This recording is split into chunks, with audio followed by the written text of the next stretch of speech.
తెలంగాణలో కరెంటు 200 యూనిట్ల దాకా కాల్చుకుంటే ఫ్రీనే కదా, బిల్లు కట్టాల్సిన పనే లేదని సర్కార్ చెప్పిందా? అయితే ఆ ఫ్రీ ముచ్చట పక్కన పెడితే ఈ అన్నోళ్ళకి వచ్చిన బిల్లు చూస్తే కరెంటు ముట్టుకుంటే కాదు ముట్టుకోకుండానే షాక్ కట్టేటట్టున్నది. అవునులా, ఈ అన్నకొచ్చిన బిల్లును చూస్తే చాలు కరెంటు షాక్ కొట్టినట్టు విల కొట్టుకుంటారు.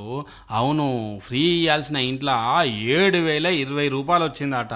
మస్తు బాధపడుతున్నారు వీళ్ళు. 7,122 రూపాయల బిల్లు వచ్చింది. నేను చేసేది కూలి పని. ఇది ఎట్లా కట్టాలి అనేది ఒకసారి ఆలోచన చేసేది చెప్పండి అధికారులు. ఈ అన్న పేరు వెంకటేషు, వనపర్తి జిల్లా రూరల్ మండలం కడుకుంట్ల ఊరు.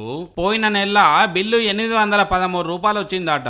అరే మాకు ఫ్రీ ఎందుకు వస్తలేదు, మేము పేదోళ్ళమేనా అని కరెంట్ వాళ్ళకి చెప్తే ఈ బిల్లు కట్టి కొత్త మీటర్ తీసుకో అంటే సరే అన్నారట. ఇప్పుడు కొండ నాలుగకు మందేస్తే ఉన్న నాలుగ ఊడిపడ్డట్టు కొత్త మీటర్ వచ్చేటాలకు బిల్లు ఫ్రీగా వచ్చుడు కాదు, వేలల్లకు పోయింది. ఇట్లయితే ఎట్లా, అంత బిల్లు మేము ఎట్లా కట్టుడు అని బాధపడుతున్నారు. మరి కరెంట్ ఆఫీసర్లు 100 బిల్లులే కట్టలేని పేదోళ్ళు వేలెట్లా కడతారు సార్లు? జరంతా మరి ఆ మీటర్ పాల్టో ఏం పాల్టో చూసి ఇలా సమస్యకి ఏదన్నా తొవ్వ చూంచిండ్రు సారు, జరంత పుణ్యం ఉంటది.